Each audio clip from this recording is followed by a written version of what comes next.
Welcome to Nathenstein, home of horrors. Don't forget to subscribe, like and share. It was an ordinary Saturday evening when Jesse decided to take a short walk through the woods. The air was crisp, and the sun had just dipped below the horizon, casting the forest in a thick veil of darkness. She wasn't one to be scared easily, but something about the woods seemed different tonight. It was quieter than usual, as if the trees themselves were holding their breath. Jessie pulled her jacket tighter around her, her boots crunching against the dead leaves that carpeted the ground. She had just moved to this quiet little town a few weeks ago, looking for a fresh start. She loved the peace, the seclusion of the woods that surrounded her new home. But tonight, as the wind whispered through the trees, she felt a gnawing sensation at the back of her mind. The sensation that she wasn't alone. She shrugged it off. It was probably just the change of seasons, the cold, the dark things that would have unnerved her as a child but didn't bother her now. Still, she walked a little faster. A crack of a twig underfoot echoed through the trees, and she froze. It wasn't the usual rustling of animals in the underbrush. This was deliberate. Someone or something was out there, watching her. Jessie turned her head quickly, but the darkness in the woods was thick, impenetrable. She could see nothing but shadows and swaying branches. Just the wind, she muttered, trying to convince herself. She turned back to continue her walk but froze again when she saw a figure standing at the edge of the woods. It was hard to make out details in the dim light, but it was tall, its form distorted by the shadows. At first, she thought it was just a trick of the mind, but then the figure stepped closer, moving slowly, deliberately. Her heart began to race. "Hello," she called out, her voice trembling. "Is someone there?" The figure didn't respond, only continued moving toward her. Jessie's breath hitched in her chest as she took a step backward. There was something wrong about the figure. Its movements were too stiff, too mechanical, as if it wasn't fully human. Suddenly, the figure stopped.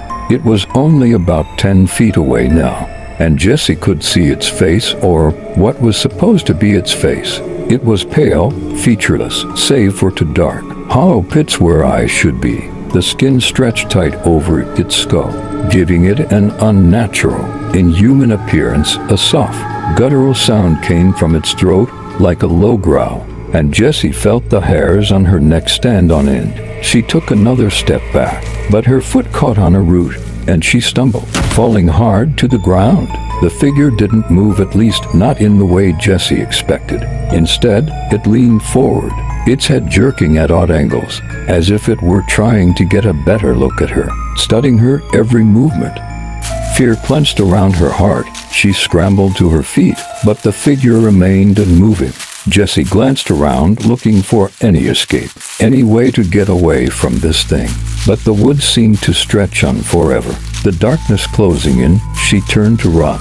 But the sound of heavy footsteps echoed behind her, each one louder than the last, closing the distance between them. Panic surged through her chest. She didn't dare look behind her, afraid of what she might see. But the footsteps were unmistakable. Someone, or something, was following her, chasing her. Jessie pushed herself harder, her breath coming in ragged gasps. She knew she wasn't fast enough, knew that whatever was behind her was gaining on her with every step. Then, without warning, everything stopped. The footsteps ceased. Jessie froze in place, her heart pounding in her ears. She didn't dare move, her body frozen in terror. The only sound she could hear now was the rustling of the wind in the trees. But then, she heard something else, soft whispers, like distant voices, drifting through the woods. The voices grew louder, surrounding her from all directions. Jessie, her name, spoken in that same low, guttural voice. Her blood ran cold as the whispering grew louder. Now right behind her, Jessie spun around, her breath catching in her throat. But there was no one there, nothing. Suddenly, the figure was right in front of her. It appeared from the shadows, its face now inches away from hers. She could feel its cold breath on her skin as it let out a soft laugh, a sound that sent waves of ice through her veins. "You shouldn't have come here," it rasped, its voice like nails on a chalkboard. "You're not supposed to be here." Jessie couldn't move, couldn't breathe. The thing reached out, its long, skeletal fingers wrapping around her arm. It pulled her toward it, its grip like iron, as if it was dragging her into the depths of the woods. "Let me go," Jessie screamed, her voice desperate. But the creature didn't respond. It only pulled her closer, its smile widening. In one final, desperate attempt, Jessie kicked out, landing a blow to its chest. But it didn't flinch, it didn't even seem to notice. The figure tilted its head, its face now contorted into something even more horrific. It leaned in close, and Jessie could feel her entire body trembling under its touch. "You're ours now," it whispered, its breath icy and foul. "You will never leave." The last thing Jessie saw before the world went black was the figure's hollow eyes, and the last thing she heard was the sound of footsteps in the distance, coming closer and closer. Jessie was never seen again, but if you happened to be walking through those woods one dark, quiet evening, you might hear something, a soft whisper, a low growl in the distance, and if you listen closely, you might hear her name faint but clear in the wind, Jessie. It was the kind of night that made people feel uneasy even before they heard anything strange. The wind howled through the trees, and the rain hammered against the windows. Inside the house, everything felt too quiet, too still. Emma and her younger brother, Alex, sat in the living room. The only sound the flickering of the fireplace. They had just moved into the old house in the woods, a place that seemed to be too perfect for anyone who valued privacy. Their parents were gone for the weekend, leaving the two of them alone. Emma, who had always been the protective older sister, tried to reassure Alex. "It's just the wind," she said, trying to sound confident, but deep down, she felt it to the unease, the cold fingers of fear creeping up her spine. She had heard about the house's history before they'd moved in, but she hadn't believed the rumors. People said the house was cursed, that something bad had happened here years ago, but Emma was logical. She wasn't one to believe in ghost stories. Yet, as the hours passed, that logic was beginning to crack. The house creaked and groaned, its old timbers straining against the storm outside. Emma's eyes darted toward the windows. The rain had become torrential, reducing visibility to nearly nothing. But then, something caught her eye, a figure, standing at the edge of the yard, barely visible through the sheets of rain. She blinked, convinced she was imagining it. But no, there it was again, clearer this time. A tall, dark silhouette standing just inside the tree line, unmoving. "Alex," she whispered, her voice trembling. "Do you see that?" Alex, who had been playing a game on his phone, looked up, puzzled. He didn't seem as worried as Emma. "What? It's probably just a tree or something." But Emma knew better. She had lived in this area her whole life. There were no trees that tall near the yard, and the figure wasn't swaying with the wind. It was perfectly still, as though it was waiting, watching. Suddenly, the lights flickered, and the house seemed to groan in protest, the power cutting out completely. The darkness that followed was overwhelming, suffocating. Emma's heart began to race as the silence stretched on. "Emma, stop freaking out," Alex said, trying to be brave, but his voice wavered. "You're scaring me." Emma grabbed her brother's hand. "Stay close," she said, her voice barely above a whisper. "I'll go check the fuse box." "Stay here." Alex didn't protest, and Emma walked toward the basement door. She felt her pulse pounding in her ears as she descended into the cold, damp basement. She hadn't been down there since they moved in, and she wished she had waited until daylight. But now, as she stood there in the blackness, the heavy air pressing against her chest, she wished she hadn't come at all. Just then, a loud bang echoed from upstairs, followed by the sound of heavy footsteps in the hallway. Emma froze, her blood turning to ice. It wasn't Alex. He was still in the living room. "Alex," she called, her voice breaking. No answer. The footsteps grew louder, heavier, as though something was moving toward her. She backed toward the stairs, heart thudding in her chest. She could feel her breath coming in shallow gasps as the footsteps reached the top of the basement stairs. The basement door rattled violently, and Emma screamed, her hand slamming against the door handle, trying desperately to get out. But then, the door was torn open. Standing in the doorway was a figure of man, tall and thin, his face hidden by a dark, wet hood. His skin was pale, almost sickly, and his eyes gleamed with a strange, inhuman light. He didn't speak, just stood there, his breathing slow and deliberate, as if savoring the fear he had instilled in her. Emma stumbled back, her mind racing. She needed to get to Alex. She needed to protect him. But as she turned to run back up the stairs, the man stepped into the basement, blocking her path. Who are you? Emma gasped, trying to keep her voice steady. Her mind scrambled for anything she could use to defend herself. But the man just smiled. The smile wasn't right. It was too wide, too jagged, like it didn't belong on his face at all.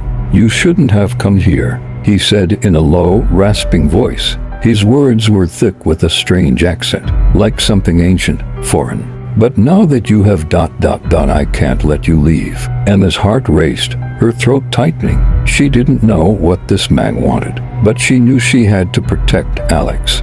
No matter what, she charged at him, pushing past his cold, clammy hands. But he was too strong. His grip tightened around her wrist, his fingers like iron, pulling her back toward him. Suddenly, there was a loud crash from upstairs, followed by the sound of a child's voice. Emma, it was Alex. In that moment, Emma didn't think. She kicked, screamed, and fought against the man's hold. Tearing herself free, she sprinted up the stairs, her legs shaking, her lungs burning. The house seemed to close in on her as she heard the man's voice again, calling out from the basement. You can't escape, he hissed. Emma slammed open the door to the living room, finding Alex standing frozen in the middle of the room, staring out the window with wide, horrified eyes. Get down, Emma screamed. She yanked him to the floor just as the window shattered, the rain and wind pouring in as if the house itself had been torn apart.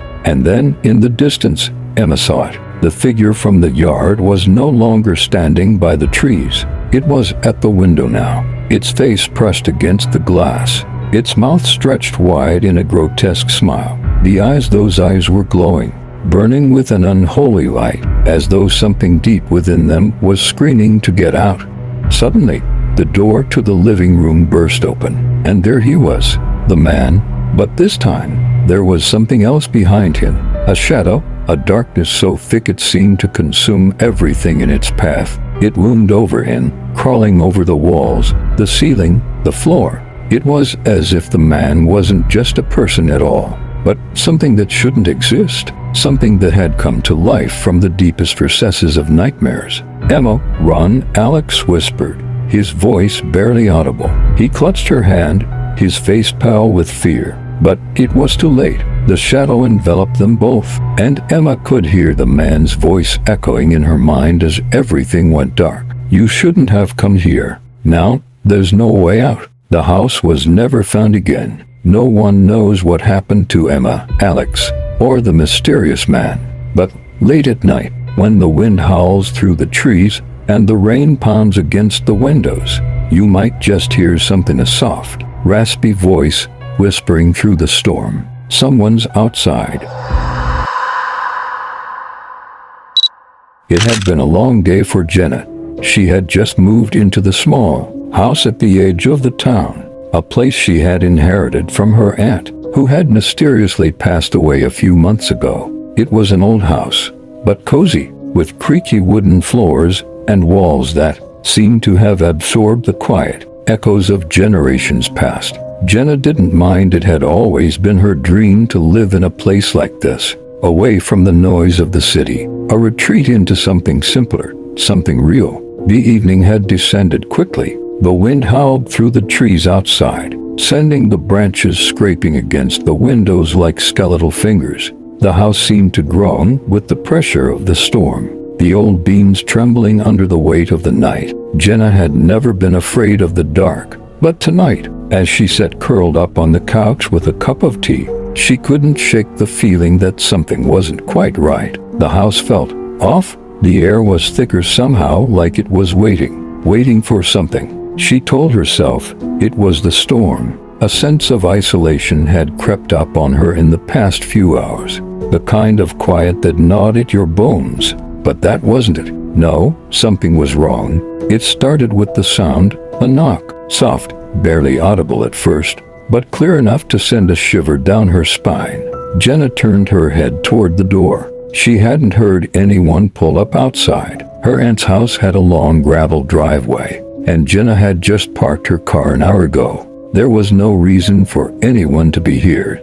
Certainly not in this storm. The knock came again, louder this time. She stood up slowly, her heart beginning to race. Was it a delivery person? No one would be out in weather like this. Maybe a neighbor. But why would they knock at this hour? A third knock came, and then a sound that made her blood freeze, a low, guttural whisper, just outside the door. Jenna couldn't make out the words, but it was unmistakable, a voice, thin and twisted, rasping through the crack of the door. "Let me in." The hairs on the back of her neck stood on end. Jenna took a cautious step toward the door, her breath shallow. She wasn't sure what she was expecting to see, but it wasn't the thing that stood on the other side. She peered through the peephole, her hand trembling. There was no one there, just darkness. A sudden surge of panic overtook her. She backed away from the door, her mind racing. Who could it have been? What was that voice? As she turned to head back to the living room, she froze. The shadow, a figure, standing in the window at the far end of the room. Her heart pounded as she slowly approached the window, her pulse hammering in her chest. There was no way someone could be outside. She had just checked the perimeter. The yard was empty save for the dark, swirling storm. But as she drew closer to the window, the figure grew clearer. It wasn't a person. It was something else. Tall, unnaturally thin. Its arms stretched too long, dragging on the ground. Its skin was gray, almost translucent. And its face was nothing but a void, a darkness that seemed to swallow light. It moved slowly, methodically, its long, thin fingers scraped against the glass, the sound like nails against stone. Jenna stumbled backward, her breath coming in short, panicked gasps. She reached for the phone on the table and dialed the number for the police. But when she picked up the phone, the line was dead. "Hello?" she cried into the receiver. "Can anyone hear me?" Nothing but static. The figure outside the window didn't stop. It pressed closer, its face still hidden in the blackness. The longer Jenna stared at it, the more she felt the walls closing in around her, the house itself seeming to shrink under the weight of whatever stood just beyond the glass. Then, in a low, hoarse voice that made her blood run cold, it spoke again. "Let me in." Jenna backed away from the window, her hands shaking uncontrollably. She ran to the back door, but as she reached for the handle, the door swung open on its own, creaking on its old hinges. She wasn't sure if she was more scared of the thing outside, or the feeling that she was being watched. Her every move, her every breath, felt like it was being counted, weighed by something watching her from the corners of the room. "Let me in." The whisper, now louder, came from behind her. Jenna turned slowly, her heart thudding in her chest. There, standing just a few feet away, was another figure, the same unnaturally tall, emaciated shape. But this one had its face a black hole of nothingness, a gaping void, like an empty sky devoid of stars. Its long fingers reached out toward her, as if it could feel the air she breathed. Her breath caught in her throat as she backed away from the figure, her mind screaming at her to run. But her legs refused to move. She tried to scream, but her voice was lost in the still air, swallowed up by the house that now felt alive, suffocating her with its walls, its oppressive silence. The figure tilted its head, as though amused by her terror. It stepped forward, its movements unnatural, too jerky, as if it was never meant to move like this.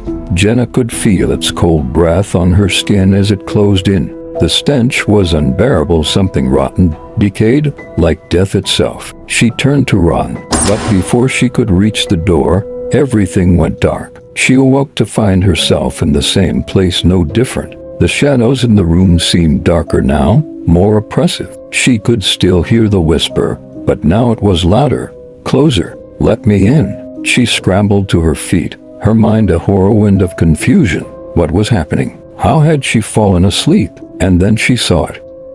Standing in the doorway was the figure, its face still that black void, its limbs stretched unnaturally long. It was holding something in its hand, a twisted, sharp object that gleamed in the faint moonlight coming through the window. Jenna's heart stopped in her chest. The figure didn't speak. It didn't need to. The look in its hollow, empty eyes told her everything she needed to know.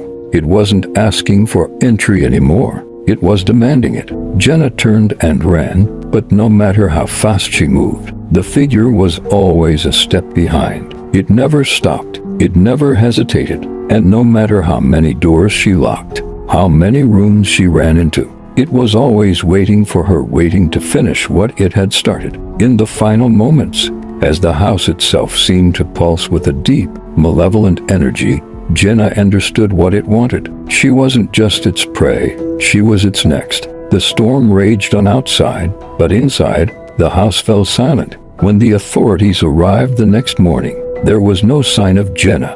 The house was empty except for the footprints, long and thin, that led from the back door to the woods beyond. And somewhere, just beyond the trees, you might hear it, the soft whisper in the wind, "Let me in."